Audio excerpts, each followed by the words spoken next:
What's up everybody, Friendly Greens here, coming back at you with another little update video, and this is day 21 on the gold glues from Mephisto Genetics.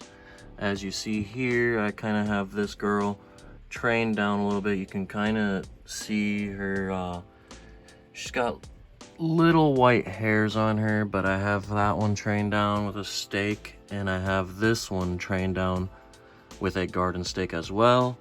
But I have not trained this one. I was starting to, but then I was like, I should catch that on video for you all. So get this popped up on this tripod here for you guys, and we'll get as close as a view as I can get for you all. Sorry about the choppiness here, but it's probably as good as a view as I'm gonna get with this tripod. So hopefully the tripod will stay and not fall over. That'll be most ideal.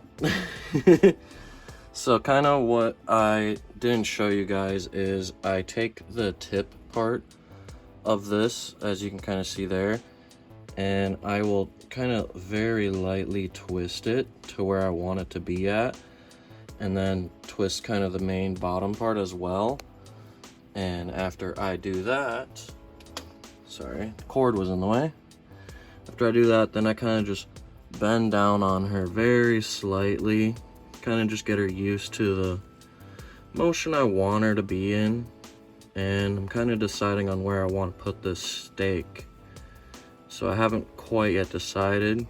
I might have it go diagonally through here, but I also want room for those two little nodes right here to grow up, because they're still a little bit small yet. So I might put the stake here and just, well, have to readjust that when the time comes to readjust it. So kind of simple. I do use the garden stakes.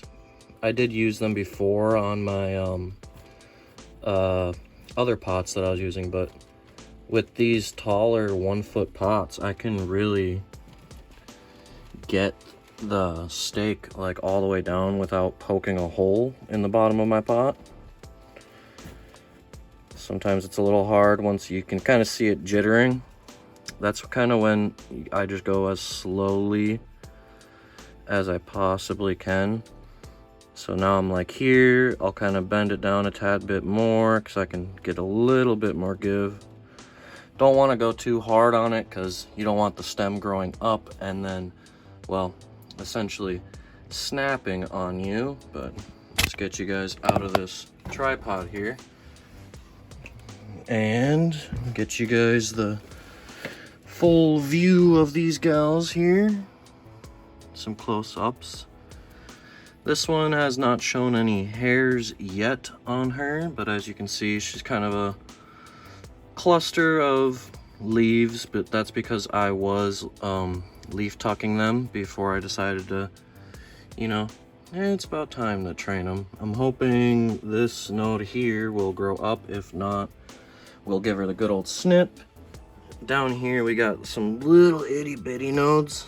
I might snip those off just because I don't think they're going to become of anything. But you can kind of see here, she's shooting out some hairs there, so showing signs of sex, which is good. I mean, I paid for, well, feminized seeds, so I'm happy to see that they're feminized. And over on this one, we have little white hairs on her as well. She's kind of got, I think this one might make a nice uniform bush, and this one might make a uniform bush. This one started off as being the tallest, and then that was second tallest, and that was third tallest, but now this one has gotten to be the tallest one, that one second, and then now this one third. Kind of funny how the order kind of reversed itself.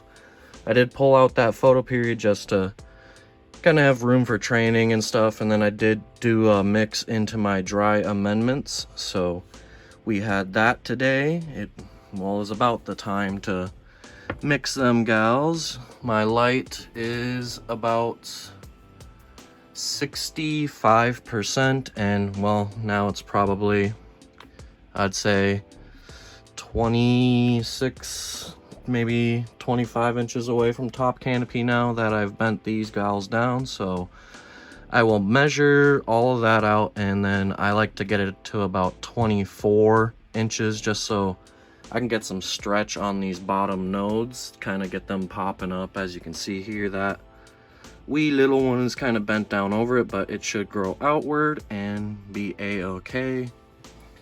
This tip is the only one that I'm worried about because it's going to want to grow up right away, but that should be okay. Same with that one because it's not really pinned down at the tip.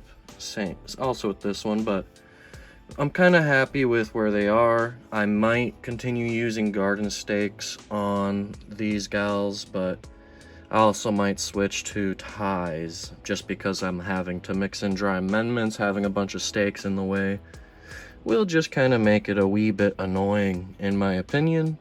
Still no sidebar lighting on. I did bump this up to a 5 power, I believe.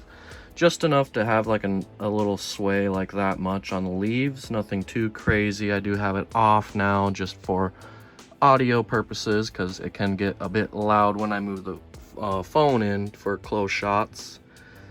But yeah, nothing too crazy, just kind of taking it day by day on these girls. I will adjust them a little bit more, like tucking that leaf under, and I'll go through and find a few more leaves that I want to tuck around. Mainly this one I might need to look a little bit closer at and move a few leaves here and there. This stem, I did remove a leaf right there, but that's just because it was like a yay big leaf and it was just kind of shading that whole entire node. But this node should be able to grow up and out of that little bush. Same with these two bottom ones. Kind of hard to see there, but they should be able to sprout out and be good. It's just this one's little nodes this is the only one with the bottom nodes I'm debating about removing, just because they are very tiny compared to, well, the rest of them. I mean, that's a bottom shoot node right here, and she is quite tall. But yeah, just a little quick upstate doodle on these gals. Again, they are day 21 from sprout. And yeah, if you guys liked, leave a like, comment, and subscribe, as it helps the channel out greatly. And I will catch you all in another update video. Later, guys.